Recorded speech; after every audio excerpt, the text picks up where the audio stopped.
The ancient stones of Stonehenge had been standing for millennia, but tonight they were alive in a way that defied every law of physics Eleanor Voss had ever studied. The winter solstice air hung thick with fog, each breath visible in the crystalline darkness, and the megaliths, those massive sarsen stones that had puzzled archaeologists for generations, were humming. Not the hum of machinery or wind through stone. This was something else entirely, a quantum frequency that vibrated through her bones, resonating in her chest cavity like a second heartbeat she couldn't escape. The decrypted activation sequence pulsed on the display, lines of ancient code she had spent 3 years translating, 3 years of her life consumed by obsession, 3 years that had led her to this impossible moment. Around the perimeter, armed militants formed a human wall, their rifles trained on the monument with disciplined precision. She could feel their eyes on her, waiting. The stones themselves had begun to emit a pale luminescence from within their lattice structure, a bioluminescent glow that pulsed in rhythm with that unbearable hum. Like a heartbeat, like something waking up. Her mind, that analytical instrument she had honed through years of academic rigor, was fragmenting under the weight of what she held. The power to open a gateway, the power to destroy it. Both options equally terrifying, both options irreversible. But theory and reality were violently different things. Theory didn't vibrate in your chest. Theory didn't have armed men surrounding you in the dark. Theory didn't come with a countdown.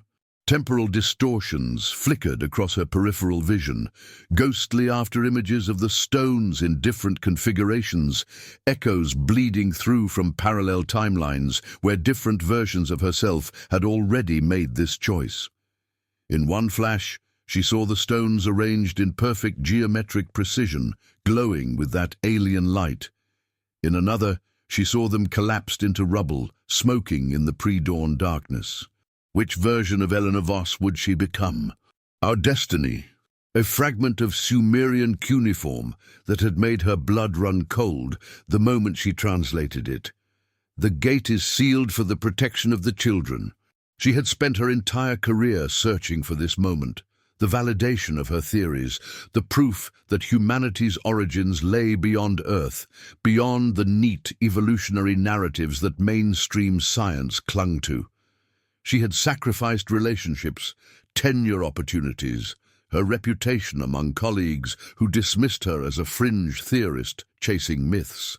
And now, holding the key to that proof, she was faced with the possibility that some truths were never meant to be uncovered. She had decoded the transmission, bypassed the security protocols, translated the activation sequence. Why would she stop now? How had an ambitious archaeolinguist from Cambridge ended up standing in a stone circle at midnight, surrounded by armed militants, holding the key to a gateway that could unravel everything humanity thought it knew about itself? Eleanor Voss had made her first fatal choice, the choice to believe that knowledge, any knowledge, was worth pursuing regardless of the cost. The winter solstice alignment would only last for a precise window, and that window was closing with each breath she took. She could feel herself splitting, part of her still standing in the stone circle, part of her falling back through time, searching for the moment when everything changed. How she had first translated the impossible code, how she had first realized that the Anunnaki weren't mythology, they were a warning, and how she had chosen, again and again, to ignore that warning in pursuit of knowledge that might have been better left buried in the ancient earth. About who she had been, who she had become, and who she would be in the 30 minutes remaining before dawn broke across Stonehenge and forced her hand one way or the other. 3 weeks earlier, the world had been smaller, safer, comprehensible in the way that only the distant past can be, filtered through millennia of dust and academic interpretation, sanitized by time into something that couldn't reach across the centuries and grab you by the throat. The room was cramped, the kind of architectural afterthought that universities reserve for their less prestigious faculty members, lined floor to ceiling with bookshelves that groaned under the weight of ancient texts. Leather-bound volumes on Mesopotamian linguistics sat shoulder to shoulder with photocopied journals and her own meticulously annotated translations. The winter afternoon light filtered through leaded glass windows, casting geometric patterns across her desk, where she hunched over a Sumerian tablet fragment no larger than her palm. Each tiny impression in the clay, made by some long-dead scribe 4,000 years ago, contained meaning that could be lost with a single misreading. Eleanor found peace in this work. The slow, methodical translation of words that no longer had living speakers, languages that existed now only in fragments and academic debate. Her theories on Anunnaki linguistics had been dismissed as fringe scholarship, the kind of work that hovered uncomfortably at the boundary between respectable archaeology and ancient astronaut pseudoscience. The academic establishment preferred their Sumerian texts safely mythological, colorful stories about gods and kings, nothing more. Eleanor's insistence that the linguistic structures suggested something more literal, more technological, had earned her skepticism at best and ridicule at worst. But Eleanor knew something they didn't, something she felt in her bones every time she decoded another passage. The Sumerians weren't writing metaphor. They were writing memory. Two figures filled the doorway, one male, one female, both wearing dark suits that seemed to absorb light rather than reflect it. They moved with the kind of silent coordination that spoke of military training and clearance levels she couldn't imagine. No apology for the intrusion. No hesitation. She scanned the official-looking seal, the government authorization stamps, trying to process what was happening. Her mind, so comfortable with ancient languages and dead civilizations, struggled with the present tense reality of government operatives in her office. Eleanor's first instinct was to refuse. This was absurd, possibly some kind of elaborate prank by her more mischievous graduate students. But the credentials looked genuine. The authority in their bearing was too real, too practiced to be theater. She found herself gathering her coat, her tablet, her notes on automatic pilot, while her conscious mind was still several steps behind, trying to catch up to the surreal turn her ordinary afternoon had taken. The helicopter ride was a blur of noise and disorientation. They flew low over the English countryside, winter fields giving way to the rolling plains of Wiltshire. And then, emerging from the late afternoon mist, she saw them, the ancient stones of Stonehenge, standing in their eternal circle. But the helicopter didn't land near the monument itself. Instead, it descended toward a facility Eleanor had never noticed in all her visits to the site, a converted RAF bunker, its concrete structure bristling with satellite arrays and communication equipment that looked decades more advanced than anything she'd seen at the university. Eleanor was led through corridors lined with quantum computing infrastructure, past rooms filled with physicists hunched over screens, displaying equations she didn't recognize, past archaeologists examining three-dimensional projections of the Stonehenge site with precision that suggested military-grade surveying technology. They brought her to a briefing room where a team was already assembled. More physicists, more archaeologists, military personnel with insignia she couldn't quite place, and at the center of it all, a man who introduced himself as Colonel Hargrave. He had the kind of face that had seen too much and forgotten how to smile about it. His eyes assessed her with predatory intensity, the look of someone evaluating an asset rather than greeting a colleague. He didn't waste time with pleasantries. An anomalous signal had been detected emanating from Stonehenge during the previous winter solstice. Not radio interference, not equipment malfunction, something else entirely. The signal was electromagnetic, but carried linguistic structures, patterns that suggested intentional communication rather than random noise. And it was impossibly complex, layered with mathematical notation that seemed to describe quantum states their physicists were only beginning to understand. And embedded within them, Eleanor saw shapes she recognized immediately, cuneiform structures, the wedge-shaped marks of Sumerian writing, but interwoven with mathematical symbols that shouldn't exist in any ancient language. Instructions for something they didn't yet understand, but strongly suspected was an activation sequence. They needed Eleanor to decrypt it.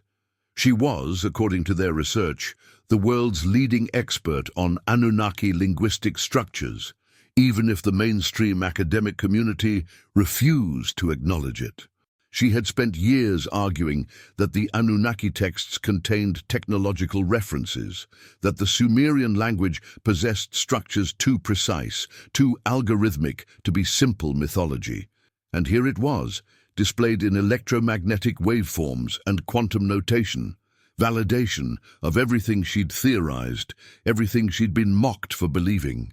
This had to be a hoax, an elaborate deception, perhaps a test of some kind, or worse, a trap designed to discredit her work completely.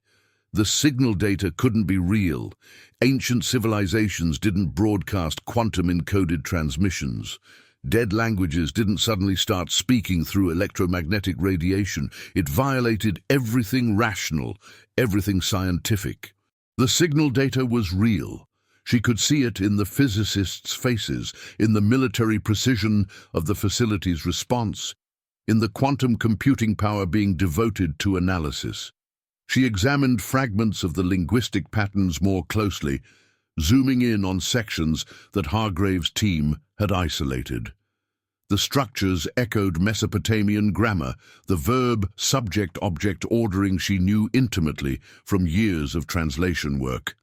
But the syntax was wrong, or rather it was too right, too precise, containing grammatical rules that eliminated ambiguity in ways no natural human language ever had.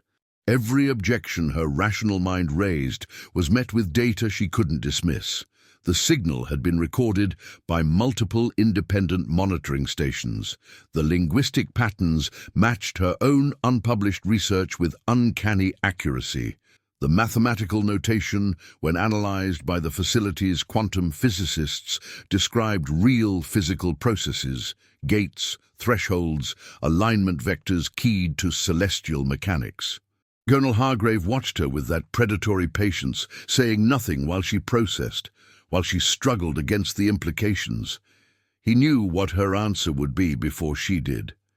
He had done his research on Dr. Eleanor Voss. Brilliant, obsessive, desperate for academic validation, a woman who had sacrificed professional respectability for theories no one else believed, and now offered proof that those theories were correct, offered the chance to solve an impossible puzzle that would vindicate her life's work.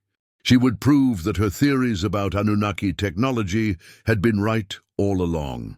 She had become an active participant in something cosmic and terrifying, something that had been waiting beneath Stonehenge for millennia, waiting for someone with exactly her expertise to unlock it. Eleanor moved toward it like a woman walking in a dream, or perhaps a nightmare she couldn't wake from. Eleanor had just walked into it with her eyes open, driven by the fatal flaw that defined her, the unshakable belief that knowledge, any knowledge, was worth pursuing regardless of the cost. Eleanor sat surrounded by monitors displaying cascading data streams, lines of code that seemed to flow like water, mathematical notations that looked more like art than equations, waveforms that pulsed with rhythms she was only beginning to understand. The air smelled of recycled ventilation and ozone from overworked electronics. Coffee. Always coffee. Malik worked beside her, a quantum physicist whose sympathetic nature stood in stark contrast to the military precision that dominated the rest of the facility. He was young for his expertise, Pakistani-British, with tired eyes that suggested he hadn't slept properly since the signal was detected. They had developed an unspoken partnership over the first few days, his understanding of quantum field theory complementing her linguistic expertise, both of them working at the boundary where ancient language and cutting-edge physics somehow intersected. Eleanor would isolate a fragment of the linguistic structure, trace its cuneiform roots, identify the grammatical function. Then Malik would translate that function into quantum notation, feeding it into their analysis algorithms to see if it mapped onto any physical process their instruments could detect. Each breakthrough was microscopic. Each failure felt crushing. Eleanor lost track of time in the windowless lab. Her only connection to the outside world, the gradual accumulation of coffee cups on her desk. Paper vessels from the facility cafeteria, each one a marker of hours spent staring at screens until her vision doubled. She barely ate. Sleep came in stolen moments, her head resting on folded arms. Dreams filled with symbols that twisted between ancient and futuristic, between human and alien. The breakthrough came at 3 a.m. on the 5th day. She had been approaching it as language, trying to force it into linguistic rules. But exhaustion had eroded her academic rigidity, and in that space between wakefulness and collapse, she saw it differently. Her hands trembled as she began mapping the correspondences, connecting linguistic structures to quantum field configurations, watching as the pattern assembled itself across her screens with terrifying clarity. They worked together in frantic silence, checking and rechecking, running the data through verification algorithms, pushing their analysis tools to their limits. Those were human interpretations imposed on something that predated human understanding by thousands of years. The sarsen stones, the blue stones, the heel stone, all of them positioned not by primitive engineering, but by advanced understanding of quantum entanglement. When properly aligned during the winter solstice, when Earth's axial tilt and orbital position created specific gravitational conditions, the monument became something else entirely. Or perhaps both. The mathematics suggested possibilities that Eleanor's mind could barely grasp, spaces that existed outside conventional three-dimensional reality, accessed through quantum superposition that the stones somehow generated. This rewrote human history, cosmology, everything humanity thought it understood about its place in the universe. If Stonehenge was a portal, if the Anunnaki had the technology to manipulate space-time 5,000 years ago, then what did that make humans? What were they really? Products of alien experimentation, descendants of travelers from another dimension? The questions spiraled outward, each one more vertiginous than the last. He pulled up additional data, running calculations on his own workstation, and Eleanor saw his hands shaking. Around them, the night shift personnel had noticed their sudden activity. Word spread through the facility with the speed of wildfire. Within 20 minutes, the lab was crowded with researchers, military personnel, administrators. Colonel Hargrave arrived still buttoning his uniform shirt, his eyes sharp despite the hour. Champagne appeared from somewhere. Plastic cups passed around the lab. People Eleanor barely knew were shaking her hand, congratulating her, treating her like she'd solved some grand puzzle that would lead to glory rather than consequences she was only beginning to imagine. But through the noise and excitement, Eleanor felt a growing unease. The core message had revealed what Stonehenge was, but not the why, not the warnings, not the protocols for safe activation, if such things even existed. She returned to her screens, tuning out the celebration, diving back into the data streams. There was more. She could feel it. But as they penetrated deeper into the message, ideological fractures began to emerge among the personnel. The discovery was too significant, too world-altering to remain merely academic. People brought their beliefs, their agendas, their visions of humanity's future to the interpretation of what the portal meant.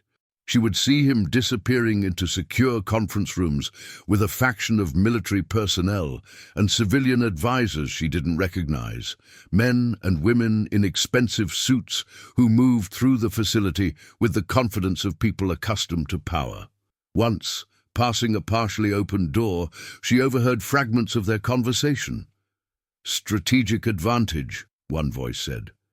Cosmic inheritance, another replied. Humanity's ascension. They weren't talking about understanding the portal. They were talking about using it. Not just a door opening, but reality itself bending, possibly breaking. He showed her calculations that suggested the portal could fracture causality, creating temporal paradoxes that might unravel the timeline that led to its creation. Eleanor discovered more about Hargrave through careful research in the facility's databases. He had ties to a shadowy council. She found encrypted communications, funding sources from defense contractors and transhumanist organizations, correspondence with politicians and industrialists who believed humanity needed to break free of its evolutionary limitations. They saw the portal not as a danger, but as an opportunity. A chance to claim cosmic power, to leapfrog millions of years of development by accessing Anunnaki technology directly. They spoke of humanity's manifest destiny in the stars, of claiming inheritance from their alleged creators.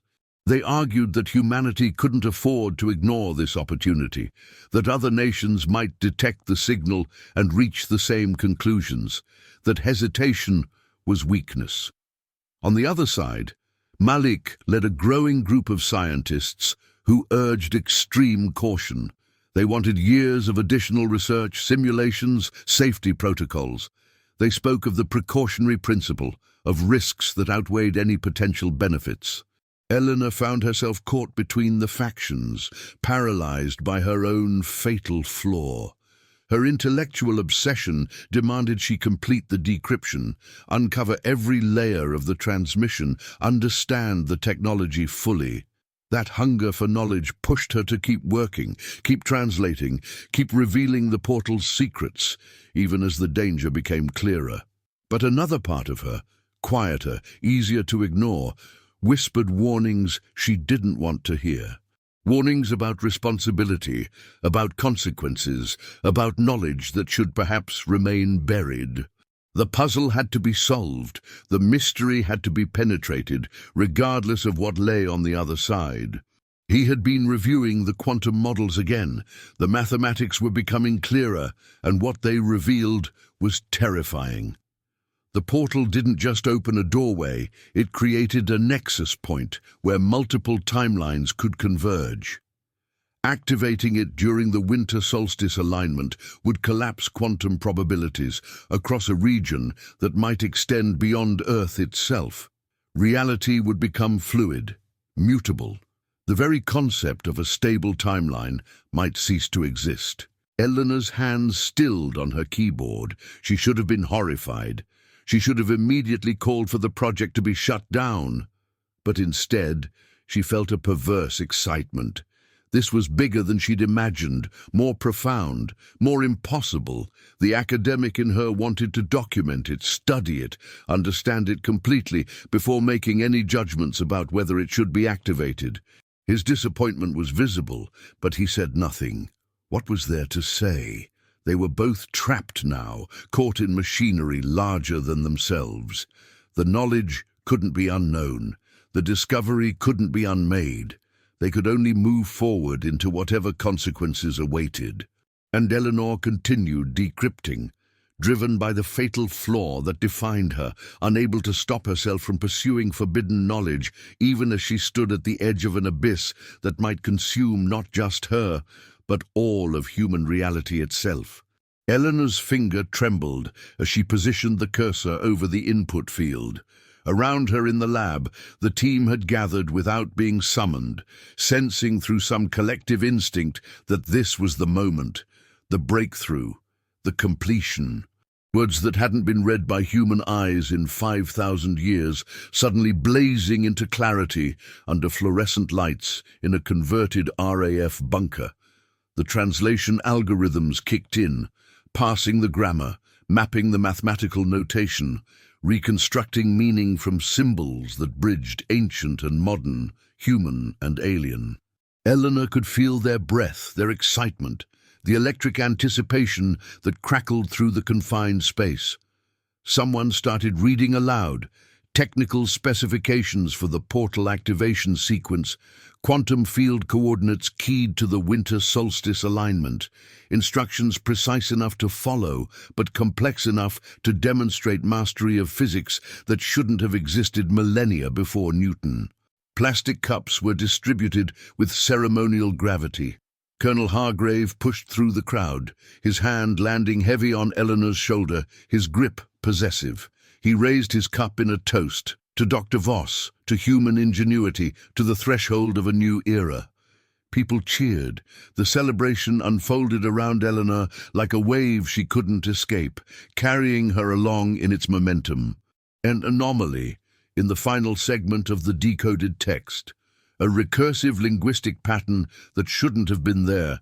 A grammatical structure that folded back on itself in a way that suggested intentional encryption within encryption. The others were focused on the main body of the transmission, the technical specifications that validated their theories and promised cosmic power. They didn't notice the extra layer, the hidden message buried beneath the message they wanted to read. The celebration continued for hours. Eleanor extracted herself as soon as she could manage it without appearing suspicious, claiming exhaustion, thanking people mechanically while her thoughts raced ahead to her quarters. She needed silence. She needed to examine that recursive pattern without the noise and excitement clouding her analysis. Her quarters in the facility were small and utilitarian. A converted officer's room with a narrow bed, a desk, and a private terminal connected to the research network. Eleanor locked the door behind her and pulled up the decoded transmission on her screen. The fluorescent overhead light buzzed faintly, the only sound in the sudden silence after hours of crowd noise. She could still hear distant celebrations echoing through the bunker's corridors, but here she was, alone, with the text. It was Anunnaki linguistics at its most sophisticated, the kind of structure she had theorized existed but never encountered in physical texts. The translation took hours, but when it was complete, the words glowed on her screen with terrible clarity. A desperate message from beings who understood consequences that human ambition couldn't grasp. A test, perhaps, to see if humanity had developed the wisdom to accompany its growing technical capability. If activation could erase the evolutionary path that led to modern humanity, then success would mean genocide, not through violence, but through causality itself, unwriting the timeline that had diverged when the portal was sealed thousands of years ago. Dawn found her still at her desk, the warning message displayed on her screen, coffee cold in the cup beside her. She had spent hours trying to find alternative interpretations, searching for ambiguity in the grammar that might soften the prohibition. But the Anunnaki language was too precise for misinterpretation. The warning was absolute. The danger was real. The team assembled in the main briefing room, many still wearing yesterday's clothes, eyes bloodshot from celebration and lack of sleep. Colonel Hargrave arrived last, his uniform crisp despite the hour, his expression already hardening as if he sensed what was coming. She projected the buried warning text, the Sumerian script alongside her translation, the recursive grammatical structure highlighted to demonstrate its intentional encryption. Her voice was steady despite her exhaustion, presenting the evidence with academic precision. The Anunnaki had left this message as a final safeguard, knowing that any civilization capable of decrypting the transmission would also be capable of understanding quantum mechanics well enough to grasp the danger. This wasn't an invitation. It was a prohibition sealed in the strongest possible terms. They needed to destroy the activation protocols, classify the research, ensure that no one, not this generation or any future one, would be tempted to open a door that had been sealed for humanity's own survival. The probability was high enough to make any attempt at activation criminally reckless. Colonel Hargrave rose from his seat with deliberate calm. Advanced civilizations always guarded their secrets from lesser species, he argued. The warning wasn't protection, it was gatekeeping. The Anunnaki feared human potential, feared what humanity might become if given access to their technology and their realm. The prohibition was self-serving, designed to maintain their position at the top of a cosmic hierarchy while keeping humans confined to a single planet, a single destiny, forever looking at the stars but never reaching them. The project would continue. Preparations for activation during the upcoming winter solstice would begin immediately. They had one chance to align the quantum frequencies, one window when Earth's orbital position made the portal accessible, and they would not waste it on cowardice disguised as caution. But Hargrave had the authority, the political backing, the sheer force of will that came from absolute certainty in his righteousness. He seized control of the operation with bureaucratic efficiency, each order delivered with calm precision. Her access credentials were revoked, replaced with restricted permissions that locked her out of critical systems. She could still access the cafeteria, the dormitories, her own research files, but she couldn't delete the decryption protocols, couldn't sabotage the equipment, couldn't communicate with the outside world. The facility's network monitoring flagged every attempt, every desperate search for a backdoor or override. Hargrave's faction began preparations in earnest. Equipment was inventoried for transport to Stonehenge. Activation protocols were programmed into portable quantum computers. Security details were assembled with military precision. The winter solstice was 3 weeks away.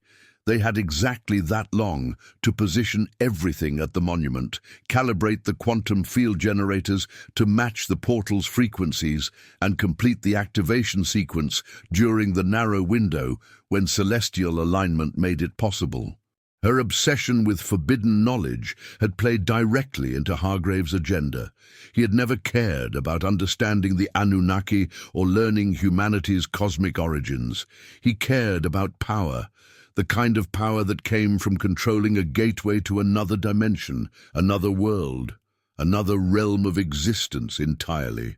He believed human will could overcome cosmic prohibition, that ambition was sufficient justification for risking everything.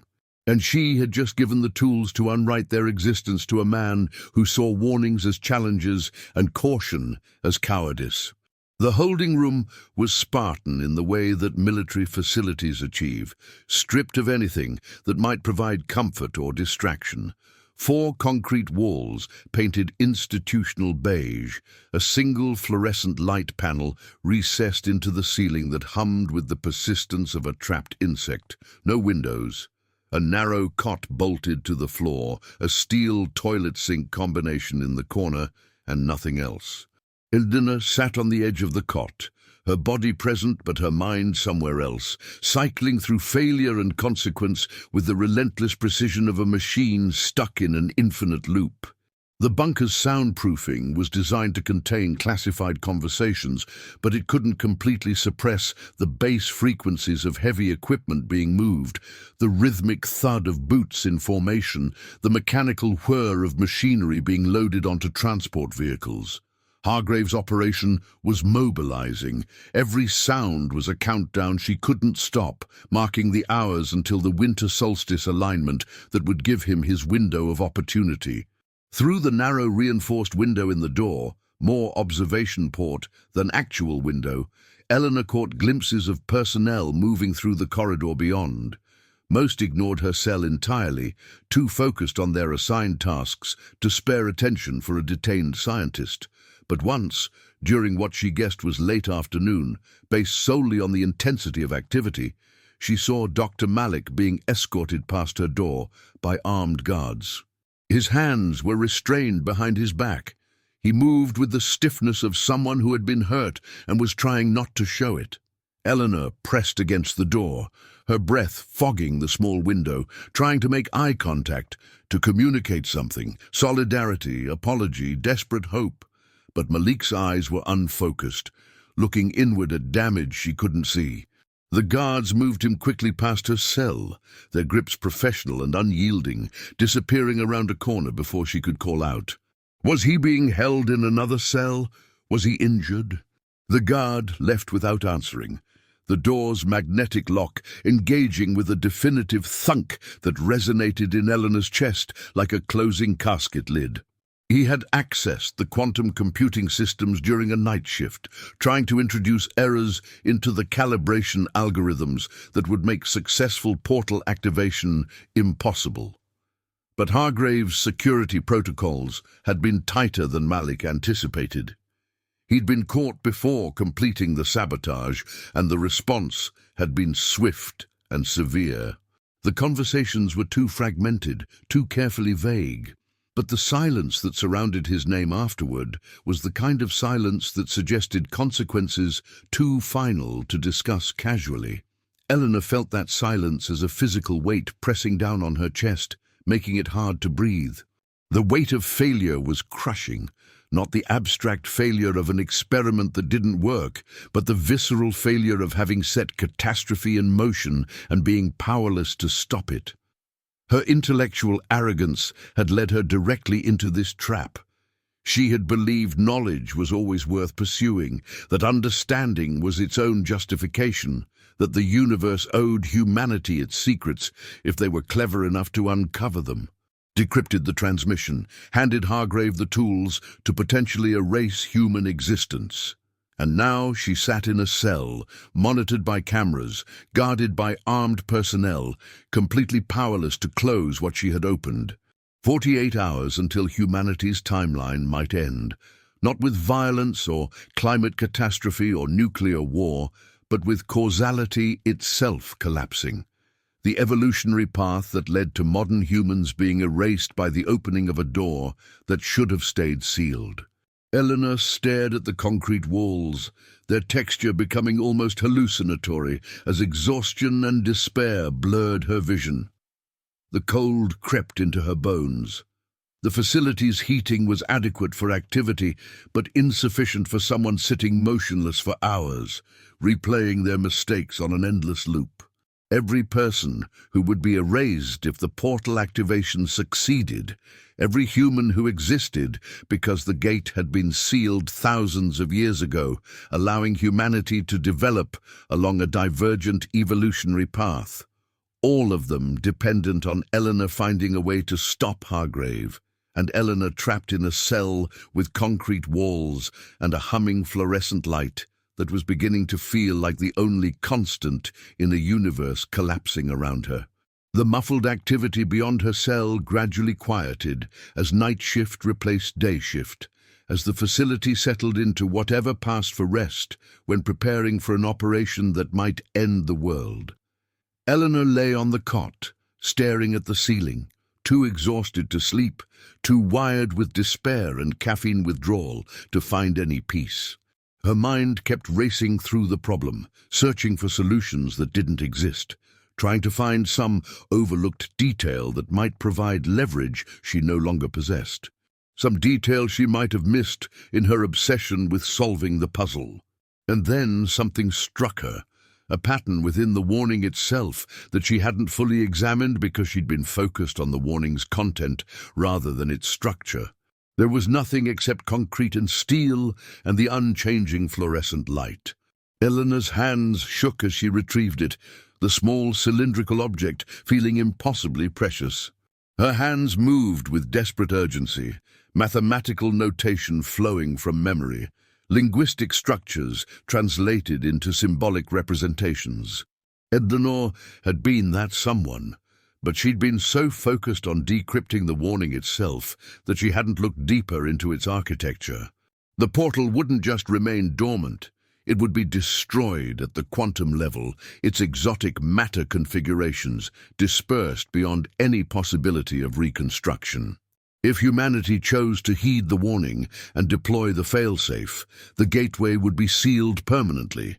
If humanity chose arrogance and activation, the consequences would be catastrophic. The quantum field generators would need to be reprogrammed with the fail-safe parameters at the precise moment when the solstice alignment made the portal accessible. Too early, and the exotic matter wouldn't be in a state vulnerable to collapse. Too late, and Hargrave would complete the activation sequence. Escape from this cell, reach Stonehenge before Hargrave completed his preparations, access the quantum field interface that her own decryption had made possible to use. Input the failsafe sequence during the narrow window when both activation and deactivation were possible. Stop Hargrave not through sabotage or violence, but through the Anunnaki's own countermeasure, encoded in a language older than civilization. The chances of success were microscopically small. She was detained in a secure facility, monitored constantly, with no allies she could reach and no resources except her own knowledge. Hargrave had armed personnel, quantum computing infrastructure, transportation, and the full backing of his shadowy council. The solstice was less than 2 days away. Even if she escaped, even if she reached Stonehenge, she would be facing trained operatives who wouldn't hesitate to stop her by any means necessary. Or she would die trying. Eleanor waited in the darkness of her cell, tracking time by the rhythms of the facility rather than any clock. The guard rotations followed military precision. Every 6 hours, the footsteps in the corridor changed their pattern, different voices murmuring at the security checkpoint outside her door. She'd been counting those rotations since she'd discovered the failsafe, preparing herself for the moment that might never come. Midnight on the eve of the solstice arrived with the sound of boots approaching her door. Eleanor was already standing, pressed against the wall where the camera's angle couldn't quite reach her, every muscle tensed. The magnetic lock disengaged with its characteristic thunk, but instead of the usual guard rotation, a single figure slipped through the narrow opening. A young technician she recognized from the lab. He'd been part of the quantum computing team, one of the quieter ones who'd watched Hargrave's faction with increasingly visible discomfort. His hands shook as he held out a security keycard and a winter coat, his eyes darting toward the camera he'd just disabled with what Eleanor guessed was about 30 seconds of looped footage. "Malik believed in you." The words landed like a punch to Eleanor's chest. Believed, past tense. She started to ask what had happened, but the technician was already backing toward the door, shaking his head. No time. No safety for either of them if she delayed. The technician was already gone, disappeared into the facility's maze of corridors with the practiced speed of someone who knew exactly how long his sabotage would go unnoticed. The keycard opened most of the access points she needed, and where it didn't, her knowledge of the bunker's layout let her find alternate routes. She moved through the facility like a ghost, avoiding the main corridors where cameras and personnel would mark her passage, staying in the shadows and service spaces where the aging Cold War infrastructure created blind spots. The temperature had dropped below zero, the winter solstice bringing with it the kind of cold that turned breath to ice crystals and made exposed skin burn within seconds. Eleanor pulled the coat tighter, grateful for its military-grade insulation, and oriented herself by the stars that blazed overhead in the unpolluted darkness. Barrows rose from the plains, like burial mounds of forgotten giants, Neolithic burial sites that predated even the Anunnaki's construction of Stonehenge, marking this land as sacred for millennia before recorded history. Eleanor had studied the ley lines during her research, the geometric alignments that connected Stonehenge to other prehistoric sites across Britain, and she used that knowledge now to navigate. She moved quickly across the frozen ground, her boots crunching on frost-hardened grass. Behind her, the facility erupted into activity. Alarms sounded, electronic wails that cut through the night silence with mechanical urgency. Searchlights mounted on the bunker's exterior began sweeping the plains, their beams cutting through the fog that had started to roll in from the River Avon. Eleanor heard the distant thrum of helicopter rotors spinning up, felt the bass vibration in her chest before the sound fully registered. She knew where the ancient barrows created dead zones that blocked line of sight, where the ley line alignments suggested natural depressions in the landscape that would hide her thermal signature from aerial detection. It was both blessing and curse. obscuring her from pursuit but also disorienting her navigation. Eleanor relied on her memory of the site maps, the celestial alignments overhead, the subtle topology of ground that she'd walked during daytime research visits, when Stonehenge had been just an academic interest rather than the focal point of humanity's potential extinction. Searchlights swept through the fog, creating ghostly illumination that turned the mist into something almost solid. Eleanor heard voices in the distance, tactical communications, the coordinated movement of trained personnel deploying across the plains in a search pattern designed to leave no hiding place uncovered. She kept low, moving through depressions in the landscape, using the barrows as cover, staying just ahead of the expanding search perimeter. Her body was failing. Adrenaline could only compensate for so long for exhaustion and cold, and the physical demands of crossing rough terrain at speed. Her legs trembled with each step. Her exposed skin felt numb where the wind found gaps in her coat. But she couldn't stop. The solstice alignment was approaching, the window when the portal would be accessible narrowing with each passing minute. If she didn't reach Stonehenge before Hargrave completed his preparations, the failsafe would be irrelevant. Portable generators hummed with industrial intensity, their diesel engines creating a mechanical counterpoint to the quantum hum that was already emanating from the stones themselves. The preliminary activation sequence had begun.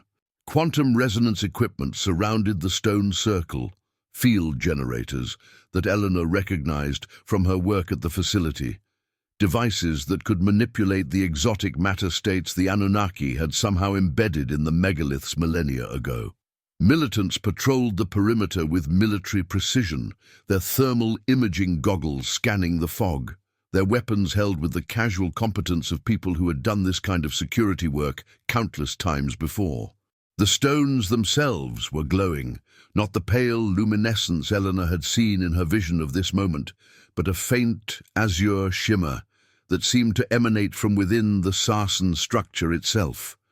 The quantum field was building, responding to the activation protocols that Hargrave's team was inputting through the resonance interface. The air around the monument felt thick, resistant, as if reality itself was beginning to strain under forces it wasn't meant to contain.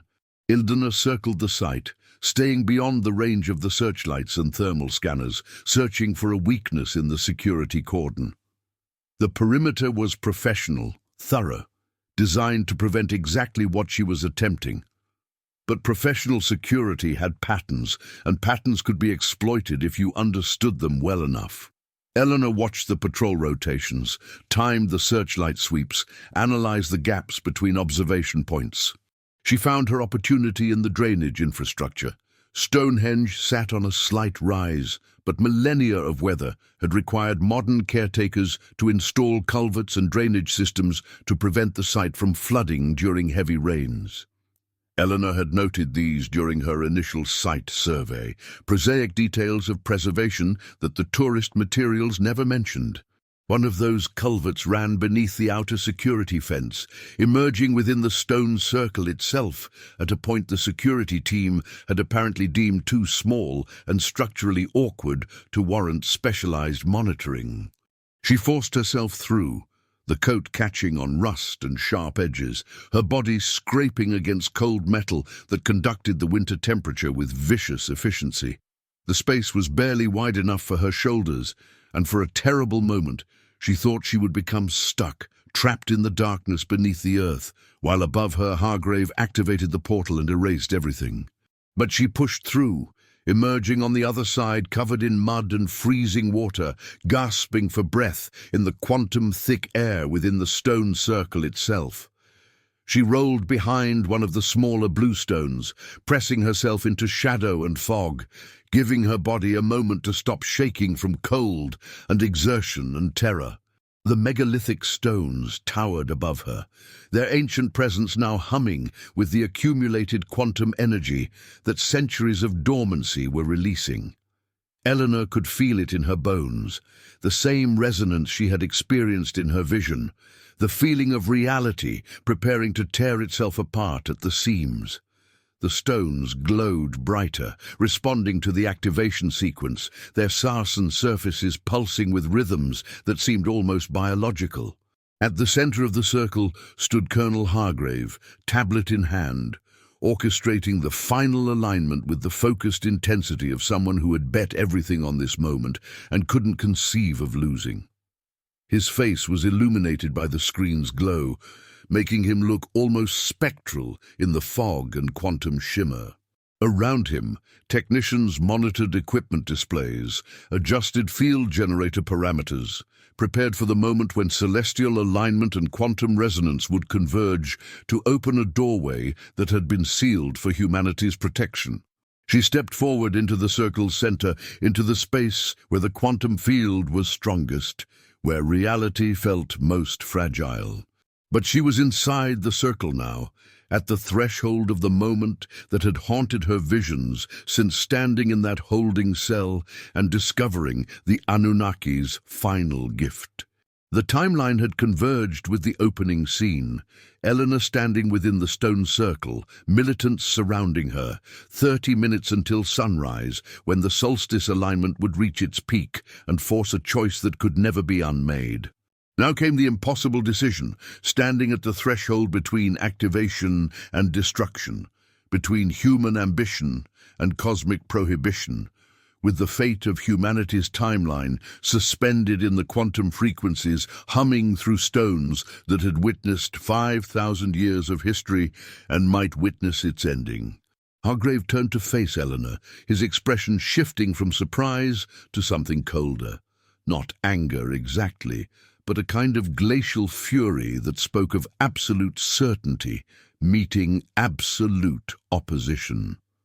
The militants surrounding the perimeter raised their weapons with practiced precision, laser sights painting red dots across Eleanor's chest and forehead.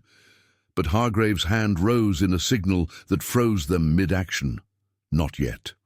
Not while the quantum field was this unstable, with live ammunition, creating unpredictable variables in an already precarious situation. Temporal distortions rippled through the air like heat shimmer, but cold, impossible cold that came from somewhere outside normal space-time.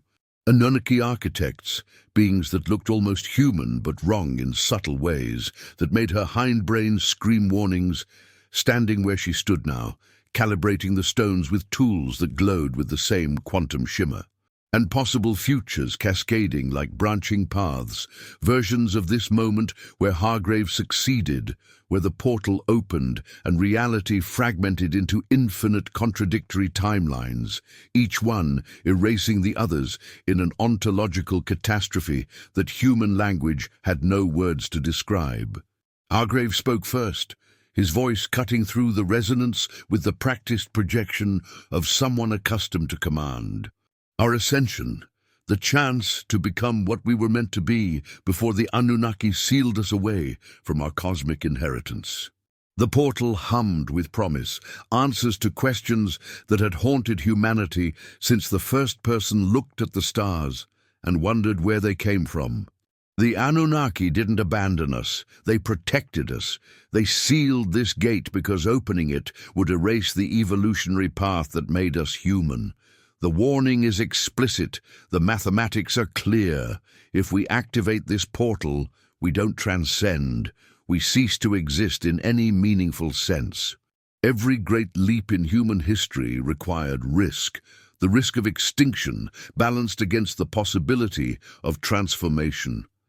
You think our ancestors didn't face annihilation when they left Africa, when they crossed oceans, when they split the atom? Survival is not the highest virtue.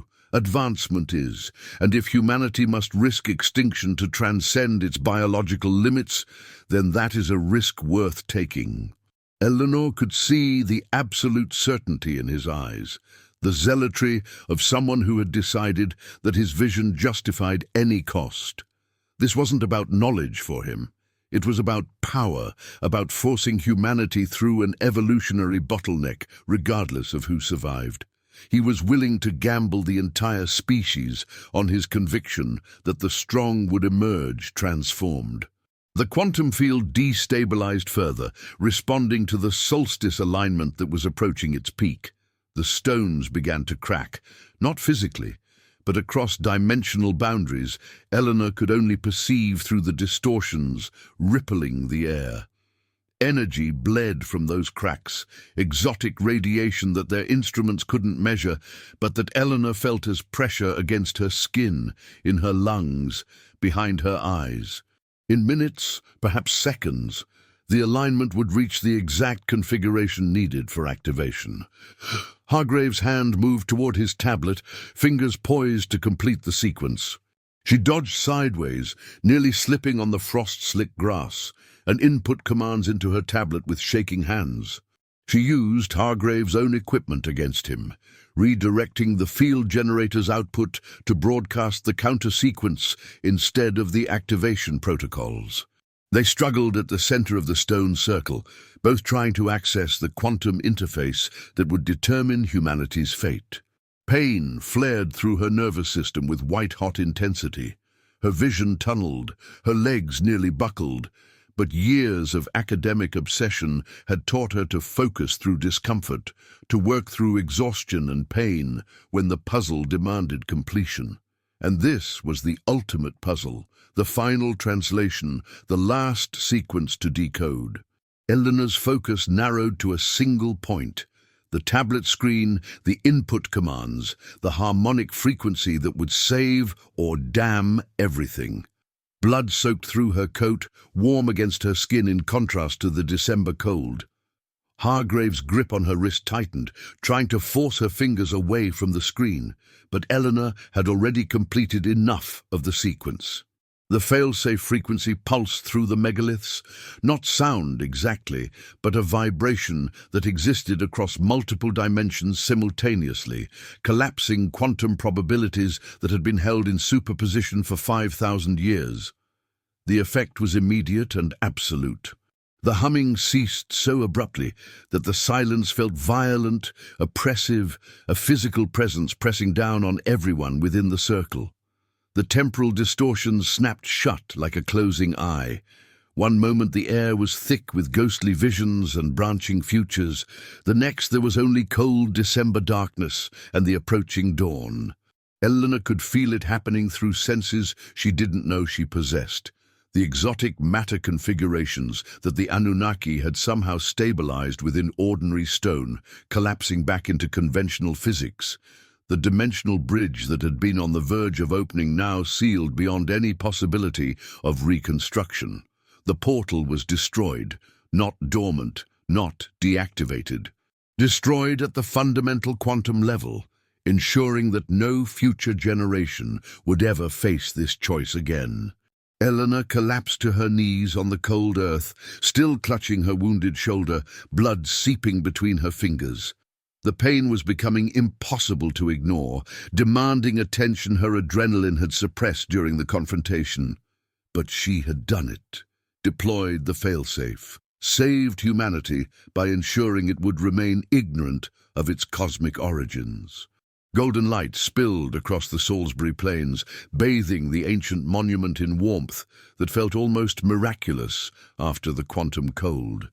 The winter solstice passed without cosmic catastrophe, the celestial alignment that should have opened a doorway, instead illuminating stones that stood silent and inert once again, ancient and inscrutable, their true purpose sealed forever. Medics reached Eleanor first, their hands gentle as they assessed her wound, applied pressure to stop the bleeding, prepared her for evacuation. She watched through a haze of pain and shock as other personnel surrounded Hargrave, removing his tablet, restraining him with the careful courtesy reserved for high-ranking officers who had crossed unforgivable lines. The rage and despair had burned out, leaving behind someone who had bet everything on a vision and watched it disintegrate. They led him away toward waiting vehicles, and Eleanor wondered distantly what would happen to him.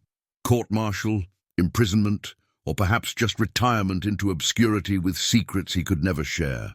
She had saved humanity, but the cost was becoming clear in ways beyond physical injury. Eleanor had severed humanity's connection to the stars, ensured that the truth of their cosmic origins would remain forever out of reach. The Anunnaki's knowledge was lost. The technology that might have let humans travel between dimensions, across impossible distances, comprehend realities beyond their limited perception, all of it destroyed by her hand. The truth of Stonehenge's purpose would likely be buried by government classification, hidden in archives that would decay or be deliberately destroyed to ensure the secret remained secret. Future archaeologists would continue to theorize about ancient calendars and ceremonial sites, never knowing they stood at the remnants of a quantum gate that had once connected Earth to civilizations beyond human comprehension. No longer the detached academic who could study ancient texts without understanding their weight, their cost, their terrible implications. She had become something else, a guardian of a secret that would die with her. A keeper of knowledge that could never be revealed without risk of someone else trying to reconstruct what she had destroyed. She understood the weight of her choice with crushing clarity, survival purchased with ignorance, safety traded for the abandonment of cosmic destiny. The stones stood just as they had for millennia, massive sarsen pillars with lintels balanced impossibly on top. Blue stones arranged in patterns that suggested astronomical significance to those who didn't know better. The burden of knowledge without revelation, truth without the ability to share it, understanding that isolated rather than connected her to the rest of humanity. The sun continued its rise, oblivious to how close it had come to illuminating humanity's last dawn. She carried with her only the wound in her shoulder and the larger wound in her understanding of what it meant to be human. Children of gods who had chosen to remain children rather than risk everything in pursuit of transcendence. She walked alone into the dawn, burdened by knowledge she could never share, guardian of a secret that would die with her, the last person to know what Stonehenge had truly been before she destroyed it forever. The wound had been treated at a military medical facility before they released her back into civilian life. Stitches and antibiotics and physical therapy recommendations she mostly ignored. The university had accepted the cover story without question. A research accident involving heavy equipment at an archaeological site. Clumsy Dr. Voss, always too absorbed in her work to notice practical dangers. The Sumerian tablet fragments she had been transcribing that afternoon, when the government operatives arrived, had been returned to the archives, catalogued and shelved where they would gather dust for another generation. The books that had lined every surface, the photocopied journals and her own meticulously annotated translations, had been reorganized with an order that felt foreign, everything in its place. Everything sanitized of the chaos that had defined her life before Stonehenge. The silence in the office was profound, not the comfortable silence of scholarly contemplation, but the oppressive silence of secrets that could never be spoken. She lectured on ancient linguistics 3 times a week, standing before students who would never know what she had prevented, who saw her as just another professor with fringe theories and questionable academic standing. She taught them about Sumerian grammar, about cuneiform evolution, about the linguistic structures that suggested cultural exchange between civilizations that conventional archaeology insisted never had contact.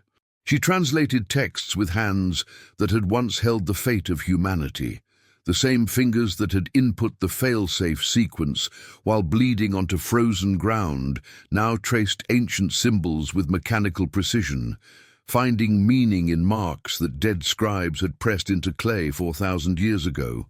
The work felt hollow now, drained of the passion that had driven her before. She knew too much about what lay beneath the mythology, about what truths the ancients had been trying to preserve or obscure. They looked at her with barely concealed pity or contempt, unaware that she possessed proof they would never see. Proof that had been classified at levels of government secrecy she hadn't known existed, buried in archives that would be destroyed before they could ever be declassified. All evidence of the Stonehenge signal had been wiped from civilian systems: the electromagnetic recordings, the quantum analysis data, the decryption protocols Eleanor had developed. The facility beneath the Salisbury Plains had been decommissioned, its equipment relocated or destroyed, its personnel reassigned to projects they couldn't discuss. The official story was a military training exercise that had concluded successfully. Nothing to see, nothing to remember. Malik's death had been attributed to a car accident.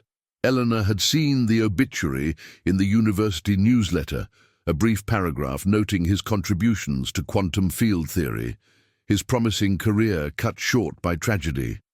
No mention of how he had died trying to prevent catastrophe, no acknowledgement of his courage or his sacrifice. Just another traffic fatality in a world that claimed thousands of lives in identical circumstances every year. Colonel Hargrave and his faction had vanished into the machinery of state secrecy. Eleanor had tried to learn what happened to him, using what few contacts she had in government circles, but every inquiry hit walls of classification and polite but firm refusals to comment. He might be in military prison. He might have been quietly retired. He might still be working on classified projects in facilities she would never learn about. The uncertainty haunted her almost as much as the certainty of what they had almost done. The weight of what she knew pressed down on her constantly, making it hard to breathe sometimes, making ordinary conversations feel like performances in a play where she was the only actor who knew the true script. Even if she violated every classification protocol and told the truth, she would be dismissed as delusional, as someone whose fringe theories had finally consumed her grip on reality. Without the physical evidence, without the signal data and the decryption protocols, she had nothing but a story that sounded like science fiction written by an academic who had watched too many ancient alien documentaries. And it would remain absolute for the rest of her life, because the alternative was watching someone else try to reconstruct what she had destroyed, watching another Hargrave emerge to gamble humanity's existence on cosmic ambition. She told herself it was just a drive to clear her head, to escape the office and the university, and the weight of resuming a life that no longer fit. But her hands on the steering wheel knew the destination before her mind acknowledged it.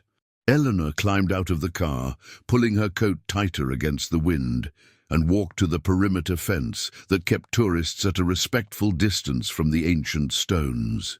Tour guides delivered their rehearsed explanations, theories about astronomical calendars and ceremonial sites, about Bronze Age engineering and the movement of bluestones from Wales.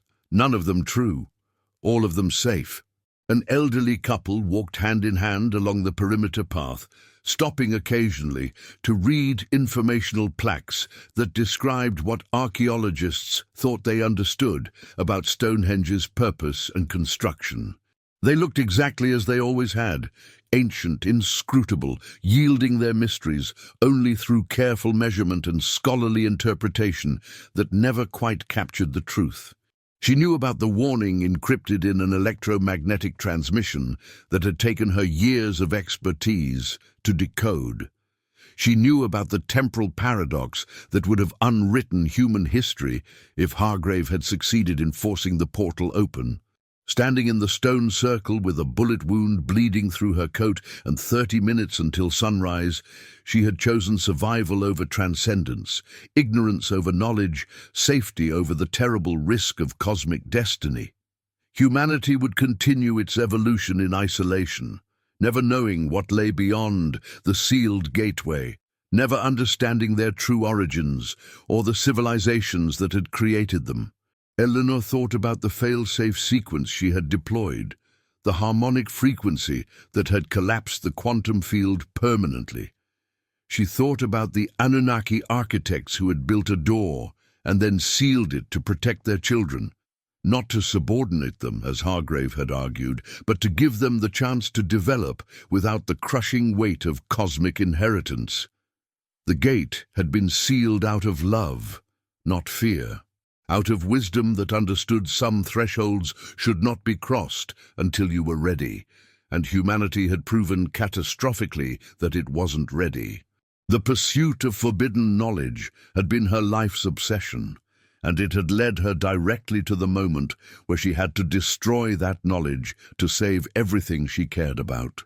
They took their photographs and read their informational plaques and moved on to the next destination in their itineraries, satisfied with the mystery of ancient engineering.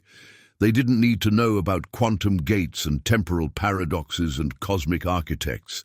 The mystery was enough. The wonder was sufficient. She turned away from Stonehenge, walking back to her car with measured steps, each one feeling like abandonment.